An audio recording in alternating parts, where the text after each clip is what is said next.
Marshall was our second son, and he was born in November 2010. We had a normal pregnancy, and we were going in for a scheduled C-section. Went into the hospital, everything went fine. From there, we had 2 glorious days together. We were ready to take him home on the second day, and Dan was in the room ready to go with his coat on and the car seat on the floor, and the nurse heard a murmur. And from there, everything changed.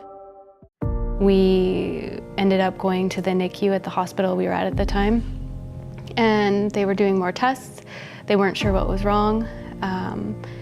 They found that his heart was out of sorts, and it had been growing quite large in his chest during the 2 days of life. And when they weren't sure what was wrong with that, because the mechanics all looked fine and everything seemed to be working there, they called over to the Children's Hospital in Calgary and asked one of the cardiologists, "What's going on with this? Can you take a look at this?"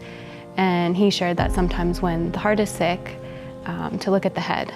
And so from there, we started a number of tests and came back with the devastating news that he had what's called vein of Galen, a very rare malformation, or AVM, in the brain. And so what that looks like is a ball of yarn of blood vessels that grows inside of your brain that should not be there. And so it was shunting the blood from the rest of his body into this malformation in his brain. And his heart had to work really hard to get blood everywhere else that was needed. And so as the days went on, it made him more sick. And from there, we moved to the Alberta Children's Hospital and spent the next 2 weeks of his short life there.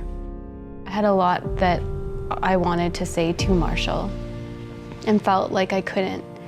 And so it started as me writing in a journal and writing notes to him and telling him how much I missed him and what we were doing, or what I remembered about him and what I loved about him. And from there, this poem or short story came to me.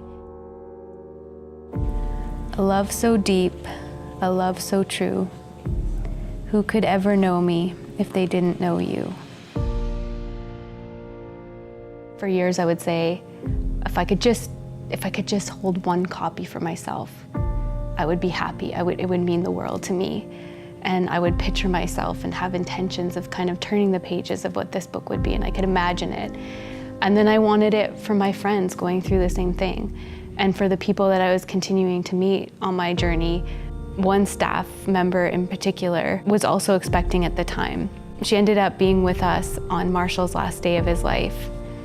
And she has become an angel ever since.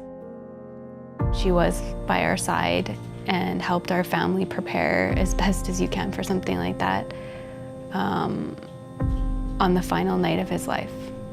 And we said goodbye to Marshall.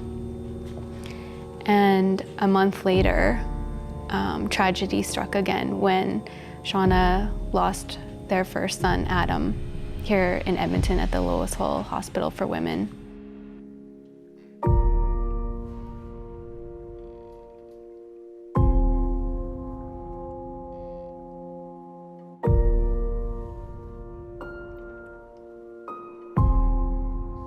So meet me in my dreams at night and surprise me in the morning light.